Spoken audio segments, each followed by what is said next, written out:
শীত পড়েছে, ভাপা পিঠা না খেলেই কি চলে? তাই তো নিয়ে এলাম ভাপা পিঠা। আমি এক চুলায় বেগুনের ঘন্ট চড়িয়ে দিয়েছি।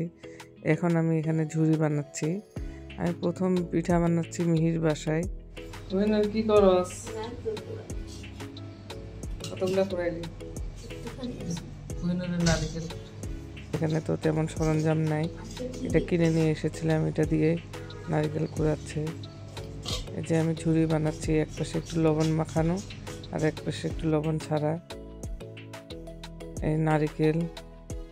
আর আমি এখানে মাছ রান্না করছি, পাঙ্গাস মাছ। এখানে তো আয়ের মাছ নাই, ভাবির পাঙ্গাস মাছ ছিল, পাঙ্গাস মাছ রান্না করছি আমি বেগুন আর মাছ দিয়ে আমরা খাবার জন্য। এই যে আমি প্রথম ভাপা পিঠা স্টার্ট করলাম। এই যে এখানে আমি ফানেল দিয়ে আমি ভাপা পিঠা বানাবো প্রেসার কুকারে। ফানেলের মধ্যে আটা দিয়ে নিয়েছি, নারকেল দিয়ে নিয়েছি, এর মধ্যে গুড় দিচ্ছি, দিয়ে আমি এখন ভাপা পিঠা বানাবো প্রেসার কুকারে। খুব সহজেই হয়ে যায়, 5-7 সেকেন্ডের মধ্যেই আপনার ভাপা পিঠা হয়ে যায়, খুব সুন্দর করেই হয়। এখানে যেহেতু তেমন ব্যবস্থা নেই, আমি এই প্রেসার কুকারের মধ্যেই করছি।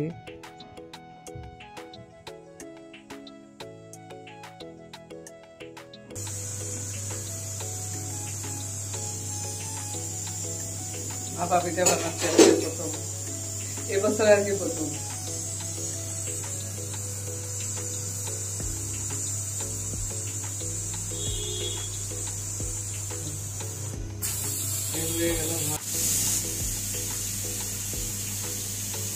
নারিকেল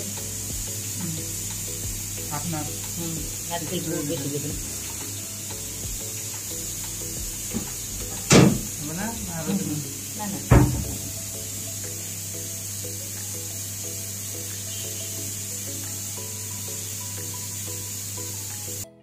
এভাবে আমি বানিয়ে ফেললাম কয়েকটি ভাপা পিঠা। এটা ভাবির বানাচ্ছি বেশি করে নারকেল আর দুধ দিয়ে, এবং এই দুধগুলো লবণ দিয়ে করছি। ভাবিরা লবণ খায়, এগুলো লবণ ছাড়া, আমরা লবণ খাই না, এটা লবণ দিয়ে করছি।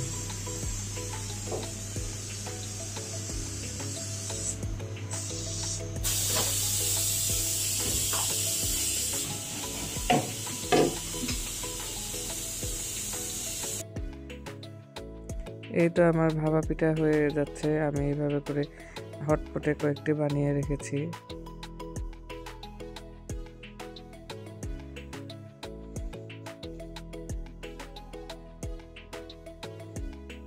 এই তো আমার ভাপা পিঠা হয়ে গেল, এখন খাবার পালা। আমি এখানে এমনি বানিয়েছিলাম, আমার কোনো গুড় নারকেল দেই নাই। আমি মাছ এবং বেগুনের ঘন্ট দিয়ে খাবার জন্য আমি গুড় আলাদা নিয়ে নিয়েছি। আপনারা যে যেভাবে খেতে পারেন। কেমন লাগলো আপনাদের অবশ্যই জানাবেন।